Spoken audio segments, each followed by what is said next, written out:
नमस्कार किसान भाइयों, डी गार्डन में आप सभी किसान भाइयों का एक बार फिर से स्वागत है और आप बने हुए डीवी दामा के साथ। किसान भाइयों, आज हम बात करेंगे मिट्टी पलटने वाले एक यंत्र की। इसको पिलाऊ के नाम से भी जाना जाता है और बहुत से किसान भाई इसको मिट्टी पलटने वाले हल के नाम से भी जानते हैं। तो इसके बारे में आज सारी बात करने वाले हैं। जिस अपने खेत में हम इसको चलाते हैं, उपयोग करते हैं, उसका क्या फायदा मिलता है, तो ये सारी बातें मैं आपको बताने वाला हूँ। पिछले वर्ष मैंने एक खेत में इसका उपयोग किया था किसान भाई। थोड़ा सा रिजल्ट मैं आपको पहले दिखा देता हूँ। ये देखिए, इस गन्ने के खेत में पिछले वर्ष मैंने इसका उपयोग किया था और मेरा पौधा गन्ना काफ़ी अच्छा इसमें लगा हुआ है।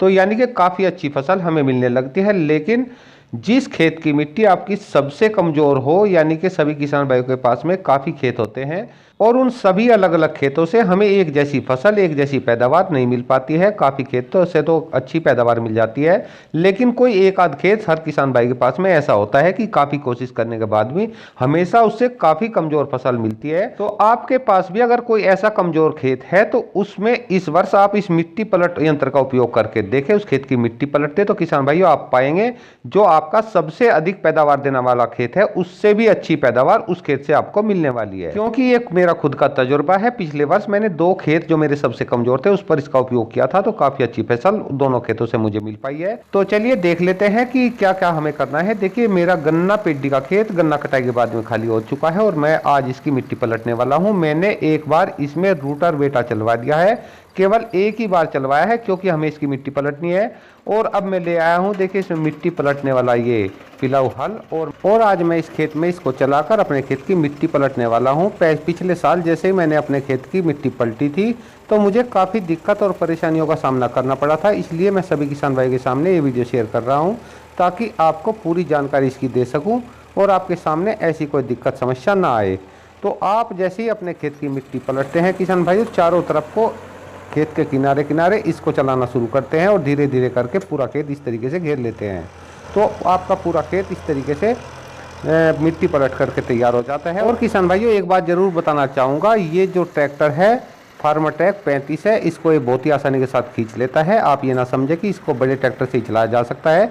पिछले वर्ष मैंने एक खेत आइसर ट्रैक्टर के द्वारा भी इसको चला करके देखा था, तो थोड़ा छोटे गियर में काफ़ी आराम के साथ आइसर ट्रैक्टर भी इसको चला लेता है।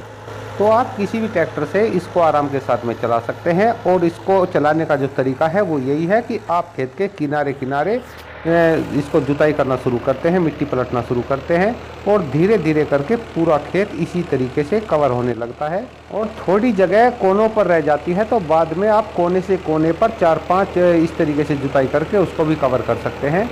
और ये देखिए, लगभग 2 फुट तक की गहराई की मिट्टी आराम से पलट देता है, यानी कि पीली मिट्टी ऊपर आ जाती है। इससे हमारी मिट्टी अच्छे से पलट जाती है। लेकिन आपको एक बात का विशेष ध्यान रखना है, जब आपका खेत पूर्णतः जुताई हो करके और मिट्टी पलट करके तैयार हो जाए तो ये जो ऊपर पीली मिट्टी के डेले बन जाते हैं किसान भाई, काफ़ी बड़े बड़े हो जाते हैं।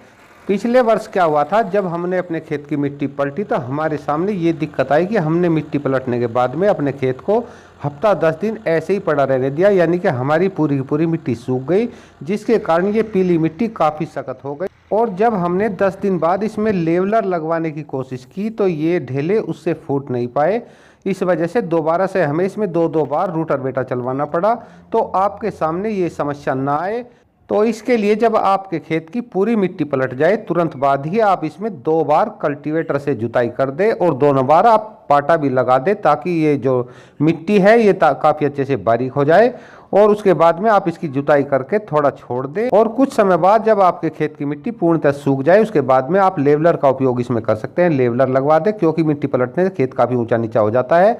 तो लेवलर लगवाने के बाद में आपको गोबर खाद इस खेत में ज़रूर डालना है, क्योंकि किसान भाइयों, गन्ने की फसल एक ऐसी फसल है जो कि 2 वर्षों तक उगाई जाती है।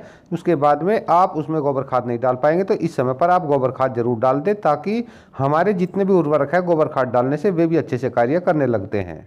तो आप गोबर खाद का उपयोग जरूर करें और समय से अपने गन्ना खेत की बुआई करें। तो मैं समझता हूं किसान भाइयों, आपको अच्छी पैदावार लेने से कोई भी नहीं रोक सकता। आप पाएंगे कि जैसे ही आप समय से अपने गन्ना खेत की बुआई कर देते हैं उसके बाद में आपका गन्ना खेत अच्छे से उगाएगा और उगने के बाद में बहुत ही अच्छी फसल आपको मिल जाएगी। हो सकता है एक खेत की मिट्टी पलटने के बाद में आने वाले समय में आप अन्य खेतों की मिट्टी जरूर पलटे, क्योंकि इससे बहुत ही अच्छी पैदावार हमें मिल जाती है। ये मेरा खुद का तजुर्बा है। तो किसान भाई, ये थी आज की जानकारी पसंद आई तो मेरे वीडियो को आप लाइक कर सकते हैं, शेयर कर सकते हैं। एक नई जानकारी के साथ फिर मिलते हैं, तब तक के लिए सभी किसान भाइयों को नमस्कार।